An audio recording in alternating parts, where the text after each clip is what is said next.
Primer libro de Reyes, capítulo 17. Vamos a mirar del verso 8 al 15. A este tema le he llamado, que creo que es de verdad lo que anhela siempre Dios. Creo que es la respuesta para todos los seres humanos. Él no admite ser el segundo en ningún aspecto en nuestra vida. El mandamiento mayor es: amarás al Señor con todo tu corazón, con toda tu alma, con toda tu mente y con todas tus fuerzas. Segundo mandamiento, como va a ser la resultante: y vas a amar al prójimo, para sus hijos, dice, como yo les he amado. Esa es la resultante de tenerlo a Él primero. Siempre Él requerirá ser el primero en nuestra vida, porque hemos sido creados para eso. Jesús lo dijo de distintas maneras. Él dijo: yo soy la vid. Dice, y ustedes son los pámpanos. Ustedes separados de mí nada ustedes pueden hacer. Está hablando de esa relación y esa dependencia esencial en que nosotros hemos de entender que hemos sido creados para estar ligados con Él, no con la religión. La religión es el sustituto más peligroso, es como la cizaña al lado del trigo. Se parecen tanto que hay que incluso tener tanto cuidado al extraerla. Y como se parece la cizaña, tal igual como el trigo, Jesús dio órdenes y dijo a los discípulos: no saquen la cizaña, esperen que venga el día final en que los ángeles a lo mejor se van a mover con mayor discernimiento y van a hacer esa distinción de separar el trigo de la cizaña. Sin embargo, nosotros podemos, porque tenemos al Espíritu Santo, hacer esa distinción y decidir ser el trigo y nunca la cizaña en medio del pueblo de Dios, ni nada que sea cizaña para Dios. Él no admite ser el segundo, Él admite ser el primero en nuestras vidas. Y que nosotros también lo entendamos así, porque es ahí donde crecemos, donde respiramos, donde nos conectamos a la inteligencia superior que es Dios, y donde podemos caminar en vías de cumplir el propósito que tenemos aquí en la tierra establecido por Él. Así que cada uno de ustedes hoy día tiene que aprestarse para recibir alguna parte de lo que Dios nos va a decir. Yo he estado aprendiendo a tirarme a las aguas, si quiero más. Aquí en segundo libro de Reyes, entonces, hemos leído, creo que todavía no lo leemos. Aquí, primer libro de Reyes 17, veamos del 8 adelante. Seguimos con Elías, pero hoy día le he llamado prepárame. Ponga el título, por favor. Esta frase la vamos a encontrar en el relato. Prepárame a mí primero. O hazme a mí primero, gracias. ¿Se acuerdan de esta frase? Ya la vamos a encontrar aquí. Dice verso 8, vino luego la palabra de Jehová diciendo, vino luego a él palabra de Jehová diciendo a Elías: levántate y vete a Sarepta de Sidón y mora allí. He aquí yo he dado orden allí a una viuda que te sustente. Entonces él se levantó y se fue a Sarepta. Y cuando llegó a la puerta de la ciudad, he aquí una mujer viuda que estaba allí recogiendo leña. Fíjate que Dios le dice a Elías: ve allí, al lugar llamado allí. Había un lugar llamado allí para Elías, lo vimos el domingo pasado. Sígame, por favor, sígame, atento. Pero también había un lugar llamado allí para la viuda. Entonces él se levantó y fue a Sarepta. Y cuando llegó a la puerta de la ciudad, he aquí una mujer viuda que estaba, ¿dónde? Allí. Había una indicación también para esa mujer, la viuda de Sarepta. Y dice que a esa mujer, esa viuda que estaba allí, estaba haciendo algo común, normal, recogiendo leña. Y dice que el profeta se encuentra con ella y la llamó y le dijo: te ruego que me traigas un poco de agua en un vaso para que beba. No se olviden que estábamos en tiempos de sequía. Siga, por favor, siga el texto. Entonces él se levantó y yendo ella para traérsela, él la volvió a llamar y le dijo: te ruego que me traigas también un bocado de pan en tu mano. Y mira lo que dice ella. Y ella responde: vive Jehová tu Dios que no tengo pan cocido, solamente un puñado de harina tengo en la tinaja y un poco de aceite en la vasija. Un puñado de harina en la tinaja, un poco de aceite en una vasija. Y ahora lo que yo estaba pensando es que recogía 2 leños para entrar y prepararlos para mí y mi hijo, para que lo comamos y nos dejemos morir. Se ve que a estas alturas esta mujer no tenía visión de futuro. Y Elías le dijo: no tengas temor, ve, haz como has dicho, pero hazme a mí primero de ello una pequeña torta cocida debajo de la ceniza y tráemela, y después harás para ti y para tu hijo. Siga, por favor. Porque Jehová, Dios de Israel, ha dicho así. Aquí Elías tiene un mensaje de Dios para esta mujer. La harina de la tinaja no va a escasear, ni el aceite de la vasija va a disminuir hasta el día en que Jehová haga llover sobre la faz de la tierra. Siga, por favor, hasta el 16. Entonces ella fue e hizo como le dijo Elías. Y dice: y comió él. ¿Quién comió? ¿Quién comió? Y ella y su casa muchos días. Wow. Y la harina de la tinaja no escaseó, ni el aceite de la vasija menguó, conforme a la palabra que Jehová había dicho por Elías. Todo lo que Dios habló, en realidad había hablado Dios a través de él. Conforme a la palabra que Jehová había dicho, ¿por quién? Por Elías. Hay algunas cosas que quiero repasarles aquí, repasar de lo que he venido diciendo, y otras que van a ser nuevas para nosotros.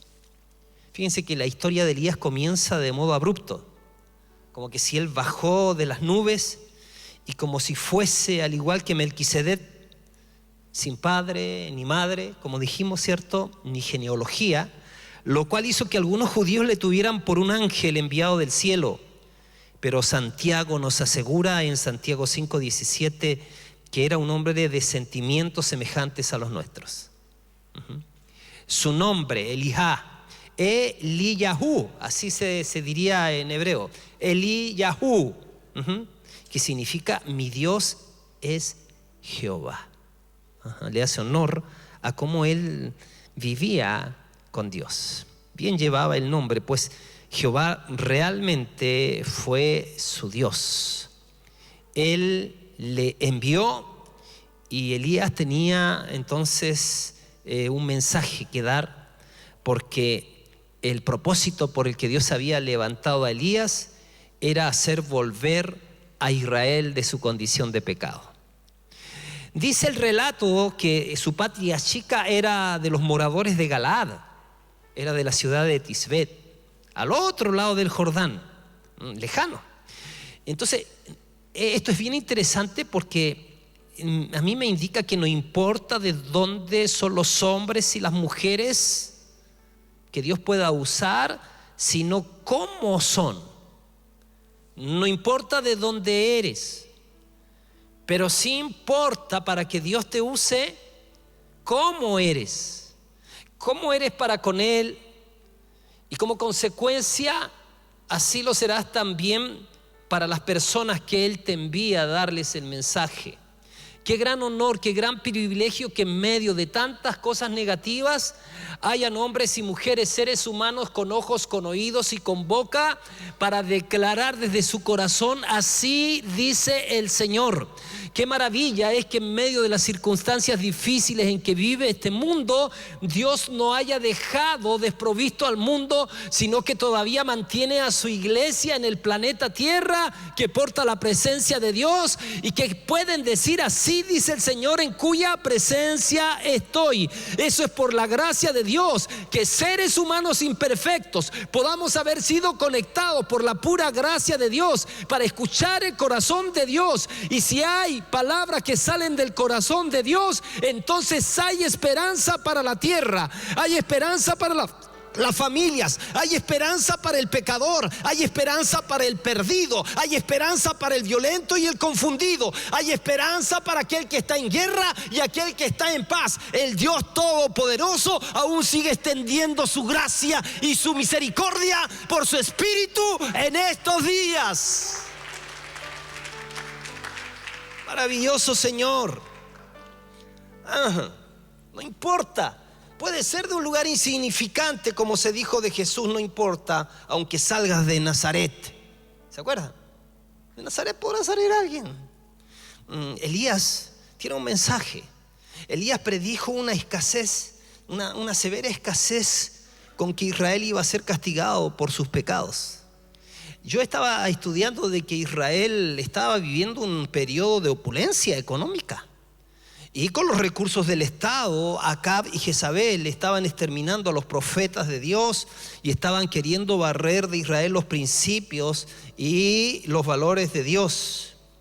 Entonces Elías lleva este mensaje al rey Acab, y a menos que se arrepintiese y se reformase, había de sobrevenir sobre el país un castigo. ¿Cuál? No habría lluvia ni rocío en esos años, sino por su palabra. Dice la Biblia en Santiago 5: y oró fervientemente para que no lloviese. Miren los tratos de Dios con la humanidad usando a hombres. Se dice de Elías, se dice de la debilidad de Elías. Sin embargo, Dios encuentra a ese hombre, se asocia con ese hombre o ese hombre con Dios, y a partir de ahí empiezan a suceder cosas en la tierra. Esto es impresionante. Dice que Elías oró fervientemente para que no lloviese. Alguien podría decir, pero ¿qué onda? O sea, ¿cómo? Dios tratando la humanidad a través de un hombre con las características de Elías, que nadie lo conoce, pero este hombre tiene una relación con el Señor que es maravillosa. Y dice, y oró fervientemente para que no lloviese, y los cielos se hicieron duros como el bronce, hasta que otra vez oró y el cielo dio lluvia. La oración que provoca resultados no es la que parte de nosotros primero, es la que oye a Dios y luego ejecuta lo que oyó de Dios. Solo va a suceder lo que sale de la boca de Dios. Ahí se encuentra el ángel con María, una mujer que no tiene marido. Concebirás y darás a luz un hijo y llamará su nombre Jesús. Y ahí está esa mujer, esa doncella de Israel, que está en esa condición, no tiene varón, no es casada, pero ella dice, si hay una palabra que viene del cielo, hágase con tu sierva conforme a tu palabra. Cuando ella dijo eso, ahí se enlazó un ser humano común y corriente con el Dios Todopoderoso, y la palabra creativa que sustenta el universo empezó a trabajar dentro de ella. Y aquel verbo se hizo carne y habitó entre nosotros. ¡Wow! Eso es maravilloso. Elías tiene un mensaje. Elías no descuida el mensaje. Elías sabe que es portador de un mensaje, y él hace saber al rey Acab, un rey perverso, que Jehová, a quien él había abandonado, era el Dios de Israel.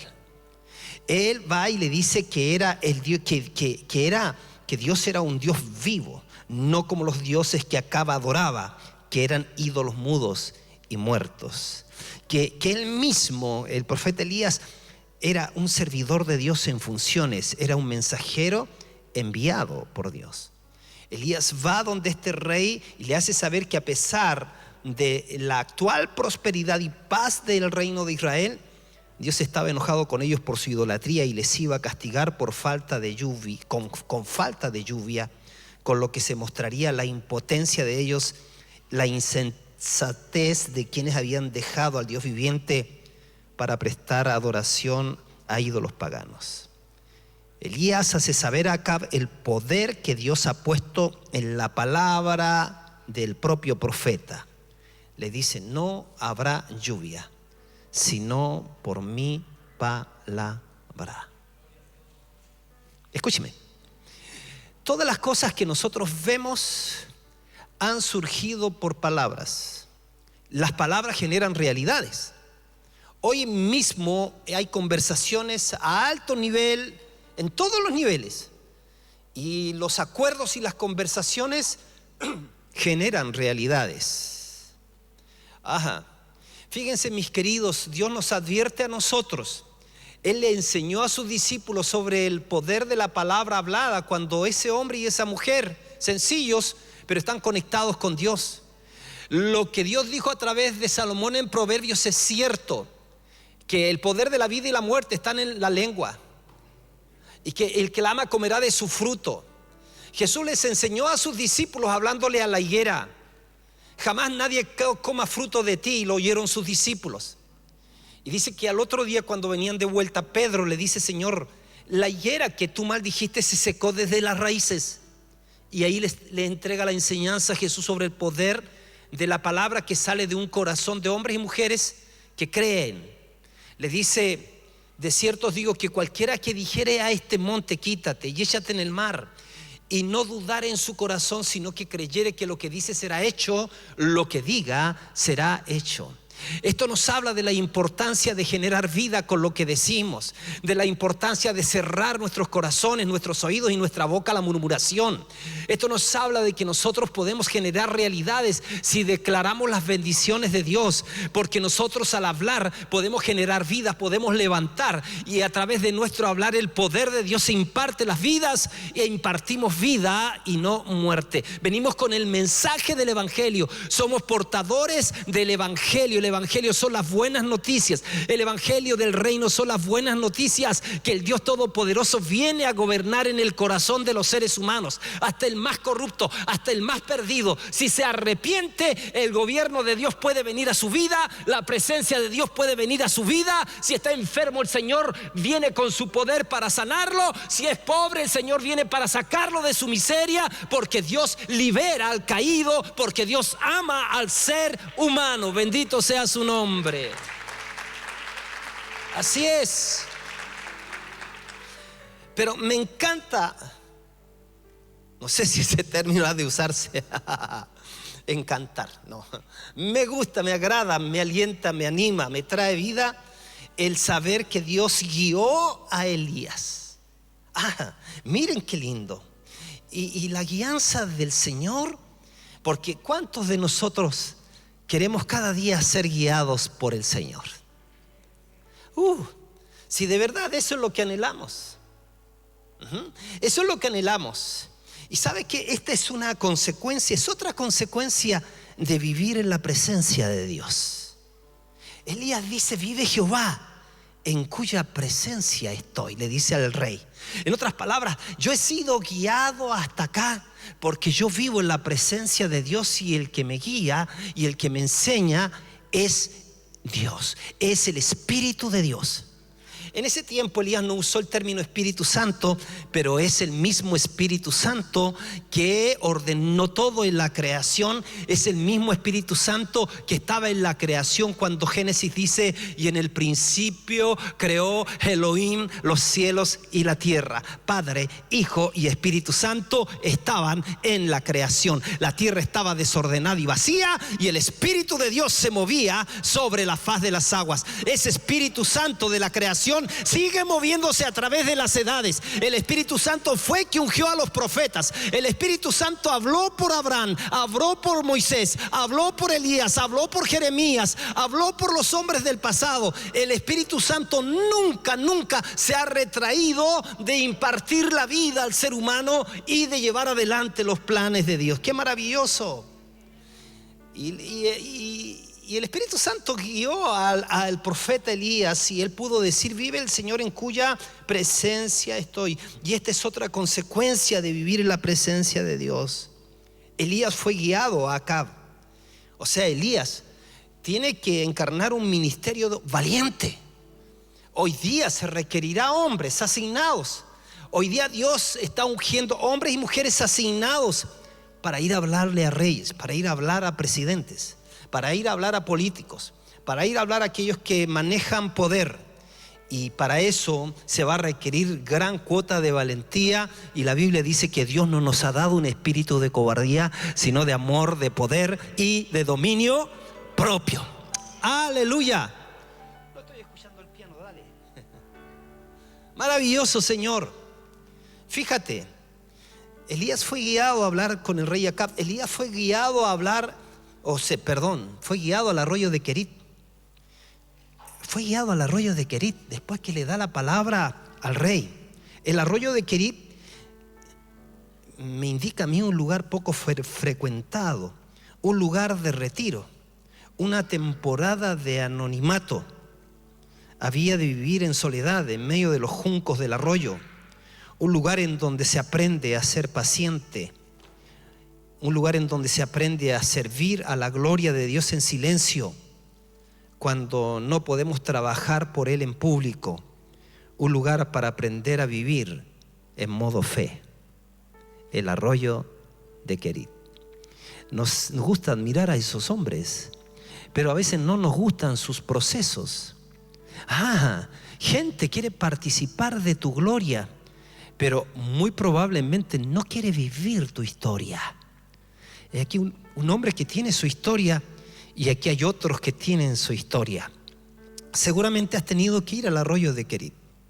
Has tenido que ir a ese lugar en donde tienes que saber que Dios te está tratando aun cuando nada aparentemente está sucediendo.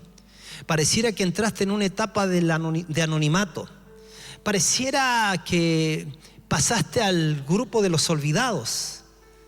Pareciera que ahí es el lugar donde tienes que aprender algo y Dios te va a enseñar fe, porque tenía que tener fe para en la mañana observar de dónde vendrían los cuervos que le traían pan y carne y de dónde iban a aparecer los cuervos que aparecían en la tarde.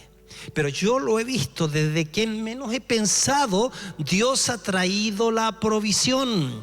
A veces tú tienes hermanos al estilo palomas, pero no se mueven nunca, y otros que los miras de lejos al estilo cuervo, pero que esos son la gente que Dios usa. Esa gente que como que es extraña, como que es especial, como que no es ni siquiera tan refinada, ni la calificaríamos como tan espiritual, pero esa gente, como Dios es soberano, Dios en ese aspecto, Dios usa a esa gente para traernos la provisión que es el sustento para la visión. La guianza del Espíritu Santo en la vida de Elías. Elías fue guiado a Acab. Elías fue guiado al arroyo de Querit. Elías fue guiado a la viuda de Sarepta. Y fíjense cómo es de bueno el Señor, porque Jesucristo habló de esta guianza. El Señor Jesucristo vio a los discípulos cuando empieza su ministerio a las multitudes desamparadas y dispersas como ovejas que no tienen pastor. Y Él dijo: la verdad, la mies es mucha y los obreros son pocos. Así que lo primero que hizo fue llamar, orar toda una noche y escoger a 12. Escoger a 12 para que estuviesen con Él. Escúchenme en esto. El Espíritu de Dios no estaba sin medidas en Jesús. El Espíritu de Dios, la presencia de Dios estaba en toda su capacidad en Jesús. Así que Él ora toda una noche y escoge a 12 para que estuviesen con Él. Ellos ya empezaron a experimentar la presencia de Dios, la presencia del Dios del universo a través de Jesús. Y Jesucristo les habló a ellos, Jesucristo los apacentó, Jesucristo los sanó, Jesucristo trabajó con ellos, pero Jesucristo les habló que enviaría el Espíritu Santo y nos dijo que no estaríamos solos, que Él estaría en nosotros y con nosotros, y que el Espíritu Santo iba a ser enviado a partir de que Él ascendiera al cielo a la iglesia para guiarnos a toda la verdad y que estaría siempre con nosotros. ¿Y sabe qué? Esto es maravilloso porque ahora podemos decir que no estamos solos, que el Señor Jesucristo, una vez que muere y resucita, nos envía el Espíritu Santo, y ha sido el Espíritu Santo quien nos ha reconciliado con Dios. Ha sido el Espíritu Santo quien nos ha convencido de pecado. Ha sido el Espíritu Santo quien nos ha traído la revelación de la gracia y el perdón de nuestros pecados. Ha sido el Espíritu Santo y sigue siendo el Espíritu Santo quien nos renueva de día en día, quien nos socorre, quien nos sustenta, quien nos enseña, quien nos consuela. El Espíritu Santo se está moviendo con poder en este tiempo y se aproxima para el planeta Tierra una de las más grandes manifestaciones del Espíritu Santo antes que Jesucristo venga a encontrarse con su iglesia. Maravilloso Espíritu Santo. El Señor Jesús, cuando muere, resucita, asciende al cielo, va a la diestra del Padre para cumplir con su ministerio sacerdotal a la diestra del Padre, intercediendo continuamente por nosotros. Pero Él dijo: yo no les voy a dejar huérfanos. El Espíritu Santo vendrá y no estará solo con ustedes, no estará solo dentro de ustedes, que eso es maravilloso, sino que estará también sobre ustedes, y ustedes recibirán poder cuando haya venido sobre ustedes el Espíritu Santo, y ese poder de Dios se manifestará. Convencerá al incrédulo, convencerá al duro, que sanará al enfermo, nos abrirá camino y nos maravillaremos de ver la obra de Dios manifestada en medio de nosotros. Bendito sea su nombre.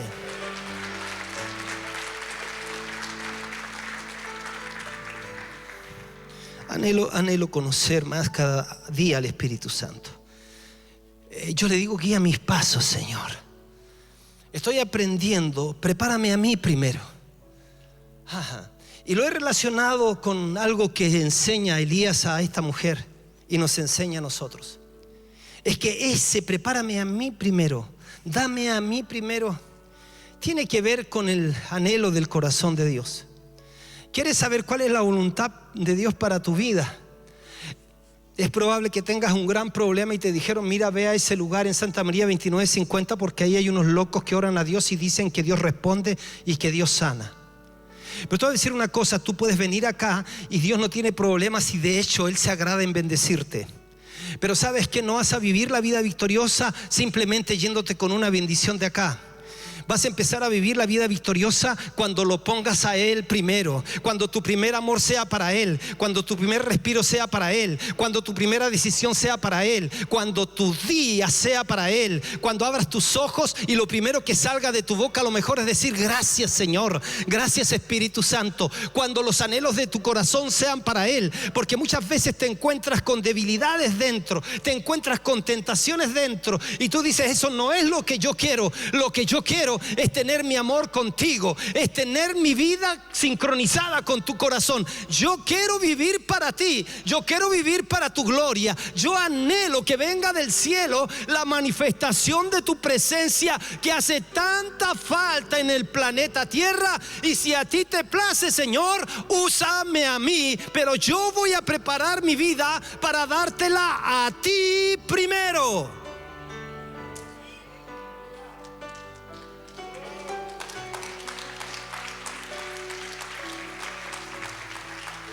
El maravilloso Espíritu Santo está para guiarnos, pero también está para ungirnos con poder. Hoy en día las personas necesitan encontrarse con el poder de Dios continuamente. Fíjense qué maravilloso cómo Dios cuidó al profeta Elías durante la sequía. Fue alimentado. Y estaba mirando en un comentario sobre Apocalipsis capítulo 12, versos 6 y 14. Y dice que la mujer de Apocalipsis 12, 6 a 14 fue llevada al desierto. Y dice que es alimentada allí por un tiempo, y tiempos y la mitad de un tiempo, 1260 días, que es el equivalente, esto es 3 años y medio, exactamente igual que Elías aquí. Elías había de beber del arroyo, y los cuervos le traerían pan y carne mañana y tarde. En medio de circunstancias difíciles como la que estamos viviendo, el Señor, seguramente en este desierto que estamos viviendo en forma global, su amada está siendo sostenida por el Señor y sustentada, alimentada allí. Él siempre ha asegurado la provisión para sus hijos, y no hay circunstancia que pueda superar el obrar y el mover de Dios, porque cuando nada se ve, Dios disipa las nubes y te hace ver. Cuando hay nubes, cuando hay muros, Dios interviene y derriba las paredes. Cuando hay un mar que se te opone, Dios interviene y se abre el mar delante de ti. Cuando la tormenta azota, como quien dice, vas a zozobrar la embarcación que tienes, eres sorprendido sorprendido porque el Señor se manifiesta en medio de tus circunstancias y te dice: tranquilo, yo estoy contigo, te prometí que no te voy a dejar, que no te voy a desamparar, y eso sigue siendo la gran promesa de nuestro Dios Todopoderoso. Se ve que la provisión era buena, abundante y constante para Elías.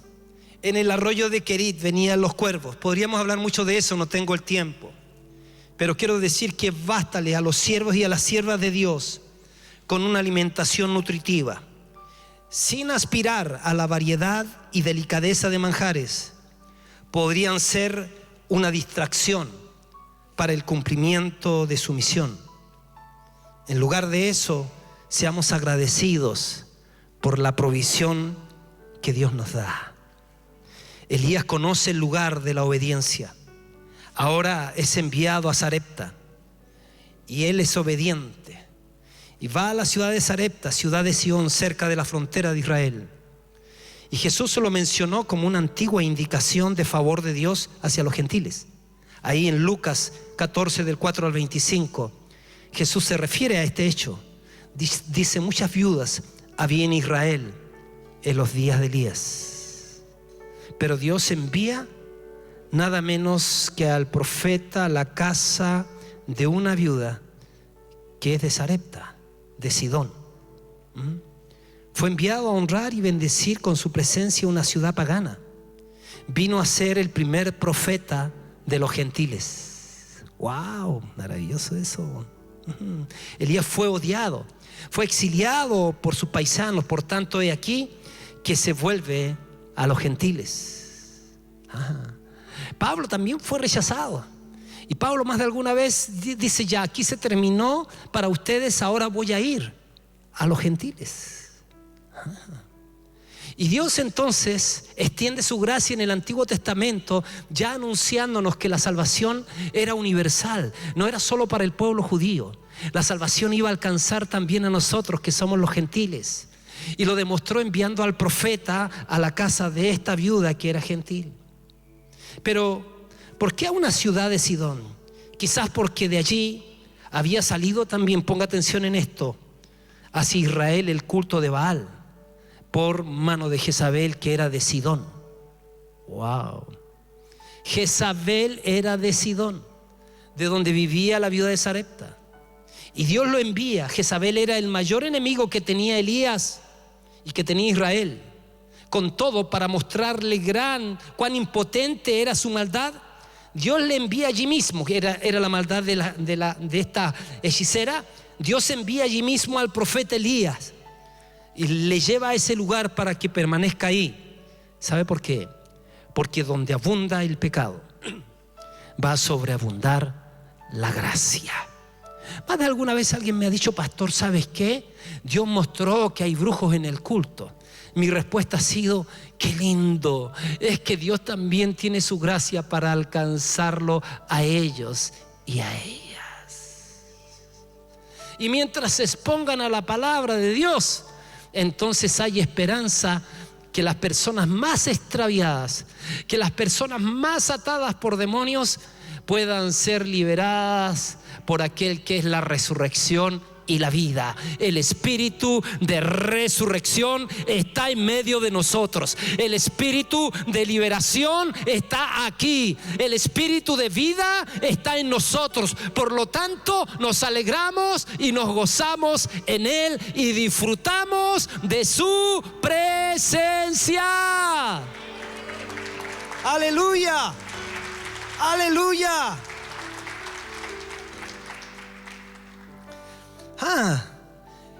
Uno puede pensar: mandó a Elías a la casa de una viuda, la viuda de Sarepta. La persona designada para cuidar a este profeta fue una viuda, desolada y destituida de todo apoyo. Mira, pon atención en esto.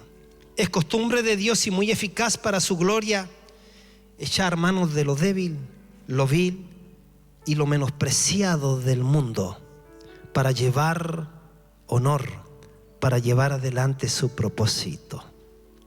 La provisión que halló en aquel lugar Dios hizo que le saliese al encuentro la viuda, muy oportunamente en las puertas de la ciudad. La viuda, ¿qué características tenía esta mujer? Escúcheme, prepárame a mí primero. Yo quiero dejarte con este pensamiento final, porque yo siento que los que tengamos la actitud de la viuda, eso va a llevarnos a experiencias e incluso de movernos en la dimensión de la resurrección. La iglesia debería o está siendo representada también por la viuda. Veamos su caso, su condición. Dice que solo disponía de un puñado de harina y un poco de aceite para ella y su hijo. Fíjese, esta mujer así. Dios habla con Elías y le dice: esta mujer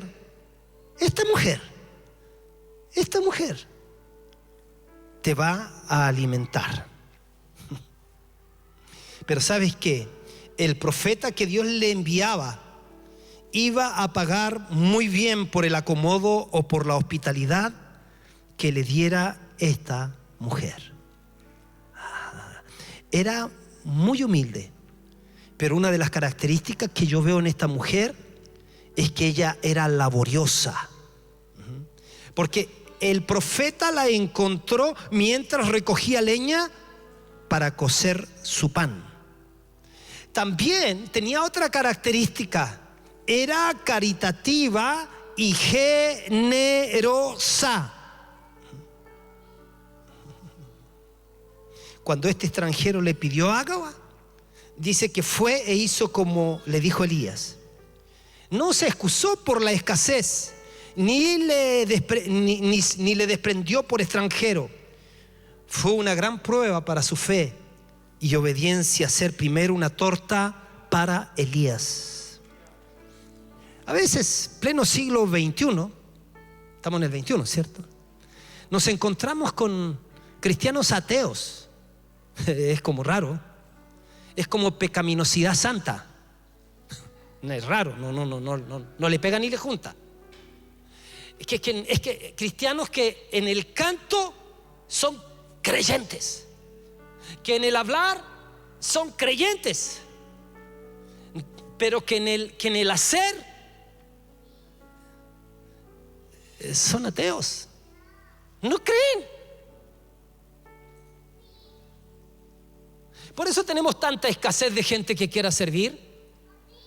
Por eso tenemos hoy día una gran multitud de personas que se han acomodado simplemente a quedarse en sus casas y apretar un botón para que desde ahí, cómodo donde están, simplemente observando, porque no estás haciendo que las cosas sucedan, te has acomodado a una condición que te hace creer que eres relevante cuando tomaste una posición de irrelevante.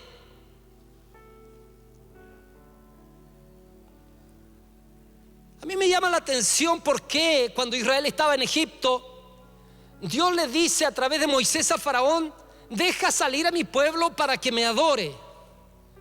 ¿Por qué Dios no se queda tranquilo y cada uno le adora simplemente en las casas que ellos habían edificado en Egipto? ¿Por qué tengo que correr el riesgo de salir? Es que mientras tú no entiendes que tienes que salir para ofrecer, vas a seguir siendo una persona demandante. Primero yo, segundo yo, tercero yo. Pero Dios te está diciendo a ti que para que venga la transformación en la vida de su iglesia, Él le dice a su iglesia: ahora prepárame a mí primero. No le preparo a Dios primero sentado en la comodidad de mis excusas. No le preparo a Dios primero cuando tengo argumentos y no acudir a las convocatorias masivas que Dios hace a su pueblo santo. no eran estúpidos. Los antiguos de la iglesia primera, que cuando les prohibieron reunirse, se reunían por las casas, y cuando les cerraron las casas, se reunían en los galpones, y cuando les cerraron los galpones, se reunían en las catacumbas, que a veces era el lugar de adoración, pero también de tumbas. Había una ordenanza de Dios, había algo de Dios. Mirad cuán bueno y cuán delicioso es habitar a los hermanos juntos, porque dice que es como el buen óleo que desciende sobre la barba, y la barba de Aarón y llega hasta sus vestiduras como el rocío de Hermón. Allí envía el Señor bendición, pero también manifiesta la vida eterna.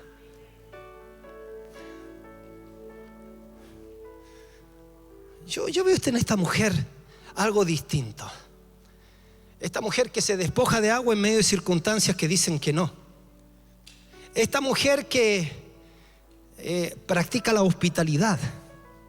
¿Sabe usted qué significa la palabra hospitalidad? Generar las mejores condiciones para que la persona que tú recibes en tu casa se sienta de la mejor manera. Se acerca el profeta y le pide agua.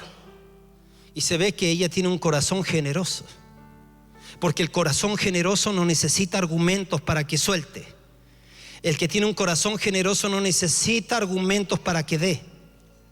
El corazón generoso llegó a ser generoso porque confía en que Dios es su fuente. Esta mujer había recibido una indicación de Dios.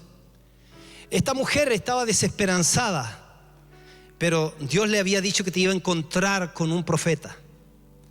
Y a partir de ahí su fe se activa, y tiene que aprender a activar su fe, porque el justo vive por la fe, y porque los milagros vienen en respuesta a la fe. Mujer, dame agua. ¿Qué era lo que más faltaba en ese tiempo? Agua. La razón decía, pero ¿cómo vamos a dar si ahora hay que guardar?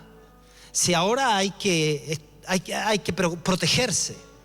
Por eso que yo digo que a veces tenemos mucha gente que son creyentes ateos, porque cuando llegue el momento de la práctica, ahí se dan cuenta que lo que creían nunca bajó desde acá al corazón.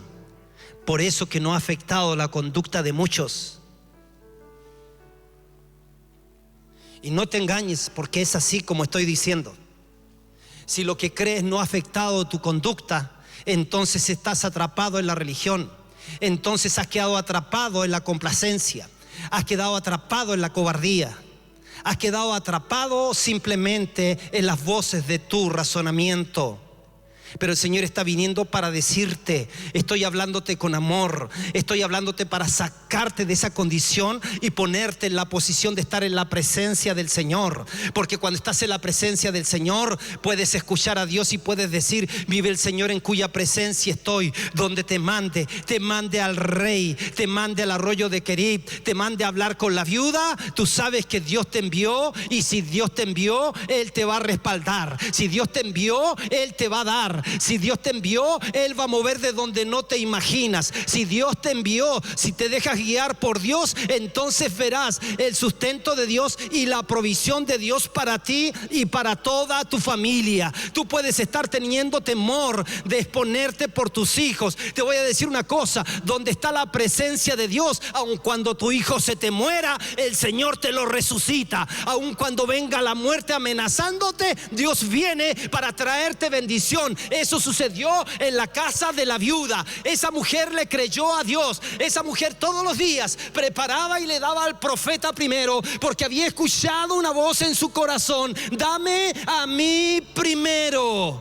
¿Cómo traduces eso? Dame a mí primero. ¿Cómo lo traduces? ¿Cómo lo aplicas a tu vida? Dame a mí primero. Dame a mí primero. Quiero que me demuestres fe a mí primero. Quiero que me demuestres confianza a mí primero. Si te he dado una voz, cree a esa voz, porque dame tu fidelidad a mí primero. Dame tu obediencia a mí primero. Dame tu honra a mí primero. Dame tu servicio a mí primero. Cuando aquí en esta ciudad, cuando aquí en nuestro país, la iglesia nos animemos para darle a Él primero, entonces su gloria vendrá. Entonces el espíritu de resurrección vendrá, y vendrá para resucitar toda una generación de jóvenes que el diablo tiene en la mira y que los quiere poner en estado de pausa. Hay muchos que están adormecidos, hay muchos que están en estado de coma, hay muchos que están aletargados, hay muchos que están muertos en vida, tienen nombre de que viven pero están muertos. Pero cuando hay una iglesia que le da a Dios primero, el espíritu de resurrección se empieza a manifestar en la casa, y entonces no solamente hay provisión, sino que hay señales, hay prodigios y hay milagros.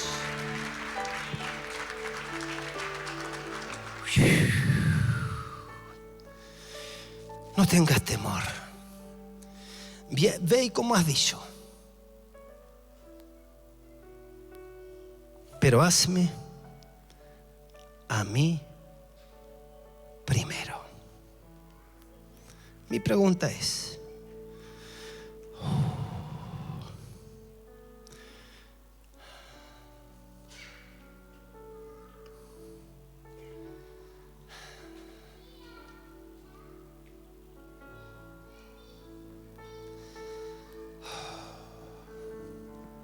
yo percibo que están habiendo rompimientos en el espíritu. Están habiendo rompimientos en los argumentos que hay en la mente de la gente. Y muchos de ellos se rompen siendo confrontados. El Señor ha prometido: yo vine a tu vida para salvarte y te he salvado. Yo estoy dentro de ti para que tomes de lo que yo te he dado y lo actives. Pero todo eso te vendrá. Cierro con esto: cuando tengas esta mirada, aderezas mesa delante de mí en presencia de mis angustiadores. Unges mi cabeza con aceite y mi copa rebosa. A David le sobraban los angustiadores, pero él fue un hombre que decía: adoraré al Señor en todo tiempo. Él también decía, como Elías: vive el Señor en cuya presencia estoy. Elías podía darse cuenta de la provisión de Dios. Las mesas estaban puestas para él.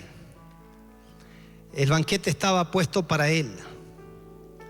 Él podía comer de todo lo que Dios le había puesto en la mesa.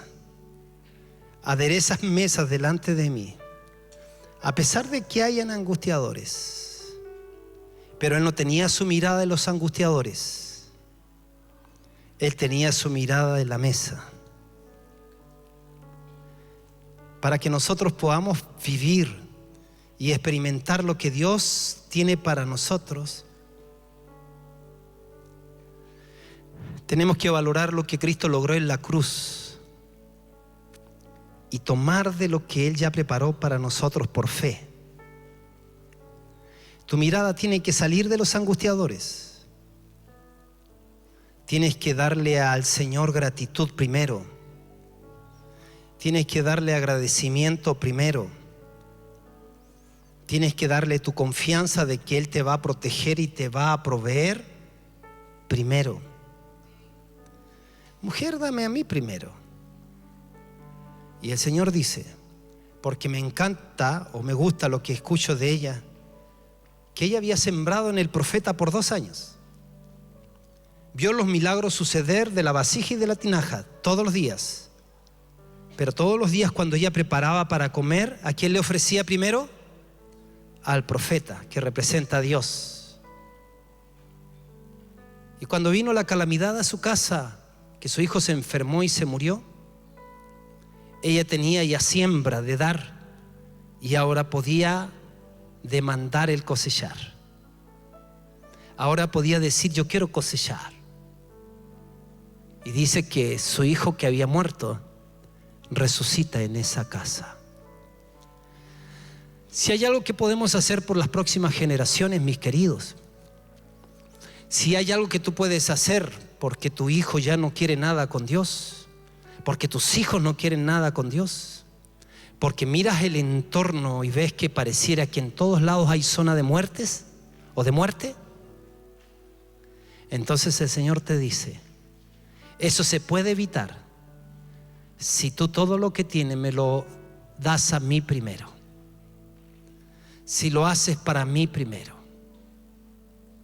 Anra y Jocabed protegieron a Moisés del veredicto del rey porque ellos estaban ofreciendo a Moisés a Dios primero. Cuando estés trabajando con tus principios, con tus valores, con tu amor, con tus hijos en tu casa, tú sabrás que le estás preparando a Dios primero una próxima generación. No solamente te doy mis cantos, te doy mi vida, pero también te doy a mis hijos. No quiero tener a mis hijos tan educados que sigan trabajando en Egipto. No quiero tener a mis hijos o mis hijas preparadas que sigan trabajando para los filisteos. Yo quiero hijos e hijas para ofrecérselos a Dios. Y aun cuando a veces cuesta, lágrimas, dolor, perseverancia, pero en el lugar llamado allí de su presencia, le puedes decir: Señor, no tengo fuerzas, pero tengo un anhelo de prepararte mis hijos y las próximas generaciones para ti primero. ¿Cómo empieza? El estadio está vacío. Dame el tono. El estadio está vacío. Él está. ¿Quién es el cantante? El estadio está vacío. La multitud a casa va, las luces se apagan y el sonido ya no está.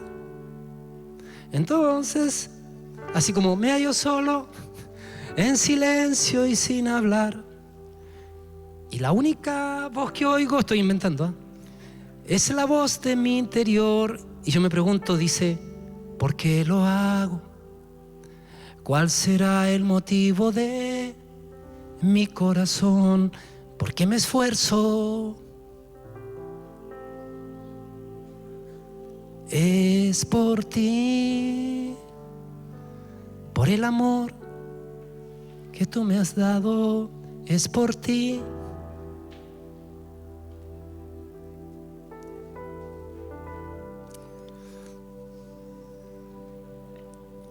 Cuando hay sueños que te atrapan, que son los sueños de Dios, llevarlos a cabo te va a costar.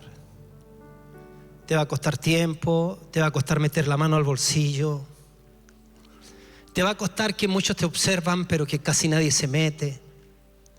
Te va a costar pagar el precio solo en un comienzo. ¿Por qué lo hago? Es por ti.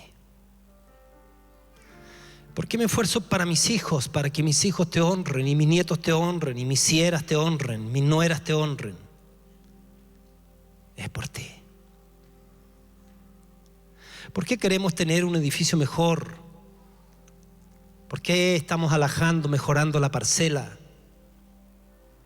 Que un día cargamos un container, después un segundo, después 3 más. Cerramos. Estamos pensando en los caminos, en las palmeras. Soñar una generación que se inspire, que crea, que sueñe. Quédate en la casa mejor. Si ya nadie se mete. Pero ¿qué te mueve? Hazlo para mí primero.